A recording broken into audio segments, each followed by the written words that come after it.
Reglas para una conducción eficiente. A continuación, les ofrecemos algunos consejos para llevar a cabo una conducción eficiente. Esto es, cuidando el vehículo, ahorrando energía y, sobre todo, reduciendo los riesgos. Realizar una conducción eficiente a través de la circulación en velocidades largas posibilita un ahorro comparativo del 20% en el número de cambios realizados, lo que significa un ahorro en el uso del embrague, de los frenos, de la caja de cambios y del motor. Principales claves para optimizar la conducción. Circular en marcha cómoda y con el motor lo menos exigido posible. Mantener la velocidad de circulación lo más uniforme posible. En los procesos de desaceleración, reducir la marcha lo más tarde posible. Realizar siempre la conducción con anticipación y previsión. Con estas técnicas, se logra también un cambio de actitud en la conducción, estableciendo un estilo de conducción menos agresivo, basado en la anticipación y en la previsión, que permite una disminución del estrés para el conductor y una reducción del número de accidentes. Una recomendación importante consiste en llevar el control del consumo del vehículo a lo largo del tiempo. Este control se realiza mediante anotaciones de los kilómetros recorridos y litros de combustible consumidos cada vez que se procede a llenar el depósito. Esta sencilla actuación también resulta útil a la hora de detectar y ubicar desperfectos al advertir variaciones significativas de consumo. Encendido del motor. Para realizar el arranque de una forma correcta, desde el punto de vista mecánico y del consumo, es conveniente encender el motor sin acelerar. Se gira la llave de contacto e inmediatamente la regulación del motor ajusta las condiciones necesarias para un arranque efectivo. En un automóvil moderno, se realizan de forma automática todos los preparativos necesarios para el arranque del vehículo. Por lo tanto, la costumbre de acelerar cuando se enciende el motor solo sirve para desajustar la regulación electrónica y restar rendimiento a la operación del arranque. El cuentarevoluciones.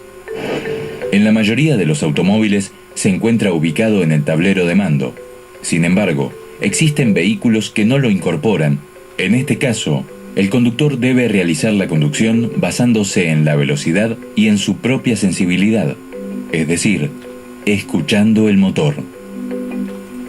Una forma equivalente de controlar el régimen del funcionamiento del motor, se posea o no el cuentarevoluciones, es mediante el indicador de velocidad, ya que cada velocidad tiene asignadas las revoluciones adecuadas para su funcionamiento. Realización general de los cambios de velocidad. En los procesos de aceleración, las modificaciones de velocidad se realizan cambiando de forma rápida, hasta la velocidad más larga en la que se pueda circular. La primera marcha. Una vez encendido el motor, o cuando el vehículo está detenido con el motor en marcha, se encuentra en régimen de ralentí. Para comenzar a circular, se precisa de más fuerza o energía que para mantener el automóvil a una determinada velocidad. Facilitar esta labor es el trabajo de la primera velocidad. Esta velocidad es la más corta de todas y la que mayor fuerza transmite al vehículo. Pero en contrapartida, es la que provoca un mayor consumo de combustible. En consecuencia, se debe acelerar de forma suave y progresiva para cambiar rápidamente a la segunda velocidad, aproximadamente a unos 6 metros del trayecto recorrido. Se utiliza la primera marcha solo para lo que resulta imprescindible, el inicio de la velocidad. Inmediatamente después de cambiar a una velocidad superior, se debe pisar rápidamente el acelerador, moviendo el pedal hasta la posición necesaria para mantener la velocidad o la aceleración requerida. La quinta marcha. Se aconseja cambiar a la quinta marcha dentro de un intervalo de velocidades que va desde los 50 km por hora en vehículos de pequeña y media cilindrada hasta los 60 km por hora en los de gran cilindrada. En determinadas circunstancias, no es conveniente realizar el cambio a la quinta marcha, como puede ser en vías con intersecciones reiteradas, que obligan a mantener una menor velocidad de circulación con el fin de mantener la previsión a posibles incorporaciones de vehículos. Tampoco resulta válido el rango de velocidades mencionadas si el vehículo circula cargado en exceso, hecho que dificulta la circulación en las marchas más altas a las bajas velocidades a las que se hace referencia. Se podrá circular en la quinta marcha sin ningún tipo de problemas, siempre que se vaya por encima de las 1500 revoluciones del régimen del motor. El límite inferior del intervalo de revoluciones para circular es más restringido que el resto de las marchas, en las que se sitúa en torno a las 1000 revoluciones. El intervalo de velocidades señalado para el cambio a la quinta marcha es, desde el punto de vista mecánico, técnicamente correcto, y el motor dispone de par motor suficiente para circular con normalidad y acelerar en la medida en que sea necesario. El freno motor y las reducciones de marchas. En caso de desaceleración por disminución de velocidad de circulación en la carretera o ante una posible detención, utilizar el freno motor, si es posible sin reducción de marcha, y el freno de pie para las pequeñas correcciones necesarias para acomodar la velocidad o la detención final. Es importante insistir aquí en el concepto de freno motor, el cual consiste en dejar rodar el vehículo por su propia inercia, con una marcha establecida y sin pisar el acelerador. Solo en caso necesario, el proceso de desaceleración es acompañado de una reducción de marcha. De esta forma, se logra que las ruedas arrastren al motor en su movimiento de giro. La resistencia del motor a girar actúa como freno, provocando una reducción progresiva de la velocidad del vehículo a mayores revoluciones del motor, es decir, con marchas más cortas, mayor fuerza de retención y por lo tanto, mayor reducción de velocidad. De esta forma se experimenta un frenado progresivo, con un menor desgaste del embrague y de la caja de cambios, y sobre todo, un menor consumo de carburante. Al no reducir de marcha, se evita pasar por el punto muerto en el cual el consumo de combustible no es nulo. Aunque el consumo provocado por un solo cambio de marcha no sea muy elevado, si se añaden los consumos de todas las reducciones de marcha, inútiles en procesos de desaceleración, se obtiene un consumo total relevante. Si las condiciones de circulación de la vía lo requieren, se debe reducir desde que el motor baje de las 2000 revoluciones por minuto a una marcha inferior. Esta debe ser la marcha más larga en la que se pueda circular. Cambios de marchas con caja de cambios automática. Las cajas de cambio automáticas eligen la relación de marcha adecuada sin intervención del conductor, en función de las revoluciones del motor y de la posición del acelerador. Existen muchos modelos de cajas de cambio automáticas. En general, existe una forma de pasar a una marcha superior a unas revoluciones más bajas que las programadas en el sistema de cambio automático. Durante el proceso de aceleración, consiste en reducir brevemente la presión sobre el acelerador para inmediatamente después volver a acelerar de forma ágil, siempre sin llegar al fondo. Muchas cajas de cambio automáticas modernas incorporan la opción de cambio manual con 4 o 5 marchas. En este caso, seleccionando la opción manual, se puede realizar una conducción eficiente, siguiendo las reglas explicadas para cajas manuales, y el consumo será normalmente menor que el obtenido con la posición automática. El automóvil como máquina de consumo, ya sea de nafta o de gasoil, diésel, consume combustible enviado desde el depósito por una bomba. En los motores modernos, la regulación del caudal es realizada por control electrónico, tomando como dato la posición del pedal del acelerador y otros datos de funcionamiento como las revoluciones y la temperatura del agua. El motor. Variables relevantes en el consumo. Para entregar una cierta potencia y rodar en una determinada velocidad, existen 2 o 3 posibles combinaciones de caja de cambios y posición de pedal. Por ejemplo, la selección de una marcha más larga hace que para la misma velocidad el motor funcione a menos revoluciones y consuma menos. A partir de las 1000 o 1500 revoluciones por minuto, para una potencia dada, el consumo en litros cada 100 km por hora crece al aumentar las revoluciones. Es evidente que a menor potencia demandada, corresponde menor consumo de combustible en litros cada 100 kilómetros. Se demanda menos potencia del vehículo cuando se utiliza menos aceleración, cuando se está en pendiente descendente o cuando se circula a menor velocidad en carretera. Cuando un motor está en ralentí, vehículo a muy baja velocidad o parado, consume poco combustible. Solo es necesario para generar la potencia imprescindible que permite hacer girar el motor a bajas revoluciones, venciendo sus propios rozamientos internos.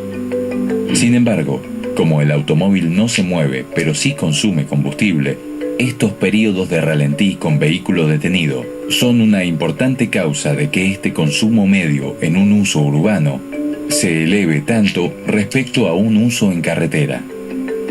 En este caso, no puede utilizarse el concepto de litros cada 100 kilómetros, pues no se recorre ningún kilómetro. El consumo a ralentí se expresa en litros por hora.